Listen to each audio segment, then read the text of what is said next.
He's up, I say, well, I'm just talking to you, innit? I'm saying, what do you want to be, a Muslim or what, mate? I want to be a Muslim. What sort of Muslim do you want to be? I want to be a tall one. Tall one? What? Get out of here. You crazy? You must be a lunatic.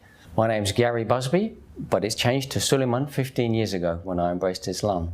I'm nearly 60 years old now. I come from London, the East End of London, Hackney, which makes me a Cockney. You know, that's a real thing. People will say they are. I actually am, if you couldn't tell already.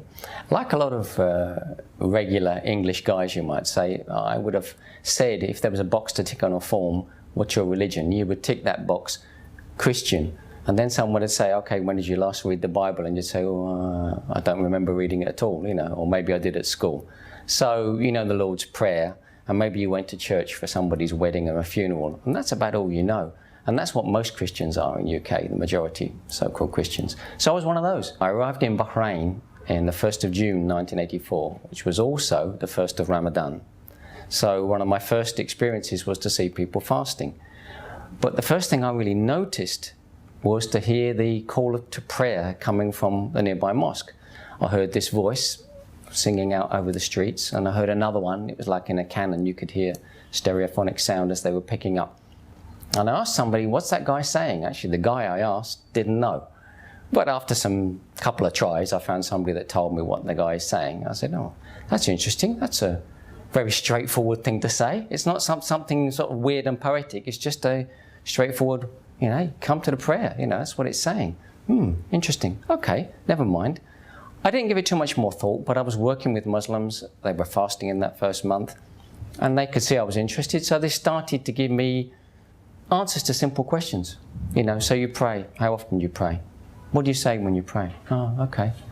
I can't say I was overly excited about that. I just thought, that's interesting. It's something different. Jump forward many years. I was in Turkey in the mid-90s.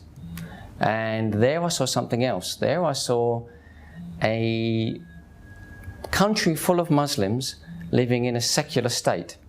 I realized particularly during the Ramadans in Turkey, Ramazan as they call it there, the people who were fasting and the people who were not fasting, they're coexisting because there was no prohibitions there on the opening of cafes and drinking in the street, smoking, whatever. So you saw people choosing their fast rather than it being an overall cultural blanket. That's when I perceived something more. I started to notice there was a link between the people who I'd got to know and like and the ones who were fasting. It was a straight positive correlation, as a statistician would say. You know, this is a significant at the 95% level, you know. And I joined in. I just did that spontaneous thing. I said, I'm going to try this. What exactly do you have to do? Dawn to dusk? Yeah, okay, fine. It's not just a question of ignoring a few cups of tea. Immediately I found it tough, and immediately, respect. You know, this is not easy. You have to want to do this. And during that time, somebody saw that I was interested, and they gave me my first Quran. Jumping ahead, I came back to Dubai. My boss at work, Emirati gentleman, had been talking to me about a project that had been introduced to him by some guys he'd met. So we went for dinner with these guys, and we sat down to have dinner, and my boss introduced me with a masterstroke. He said, meet Gary Busby, he works for me. He's the worst sort of kafir. And I was shocked. I'm like, what? You know, this is like an insult, you know? What do you mean by that? I knew he meant, yeah, he grinned on his face when he said it, but even so, it was sort of a strong statement.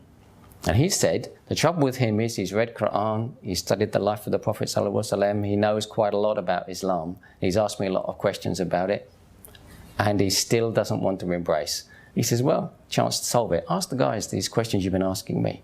So I started asking them, and that was like 7 p.m. and 8 p.m. came and went, and so did 9, 10, 11, and 12. And at 12 o'clock, they threw us out the restaurant, and we stood in the street. We stood in the street for another half an hour, and I kept asking my questions. And it was somewhere between midnight and 1 a.m. We're standing in the street here in Garhoud in Dubai, and I guess it went quiet, and one of the guys said to me, so, have we answered all your questions? And I said, yeah, I guess you have. And he said, well then, why don't you just take the step you need to take, step across that bridge and do what you need to do. And that's what I did. That was on a Tuesday night, I think, and on that Friday, I embraced Islam in a mosque in Dubai. One of my biggest concerns around the time that I embraced Islam, immediately before and still immediately afterwards, was that I felt I might be getting into something that was too prescriptive. You know, that I might find that this new way of life was going to be like a straitjacket, and it was going to tell me too much, to restrict me too much, give me no options, no choice, lose freedom of choice. That turned out to be true and not true at the same time, in a very happy way, because yes, it does tell you what to do, but it tells you in the way that your father tells you what to do if he's a good father. He's giving you the best advice. You can still choose what you take of it and how you do it. You know, it's up to you. You're still a human being, but now you know you're being given good advice, and that's very comforting, isn't it? I'd actually found the formula. This was the way to fix myself. You know, follow what it says in the Quran. And it was like having the most wise dad in the world who was always hanging around near you to tell you stuff. Don't do that, you know. And I thought, wow, this is amazing, everything.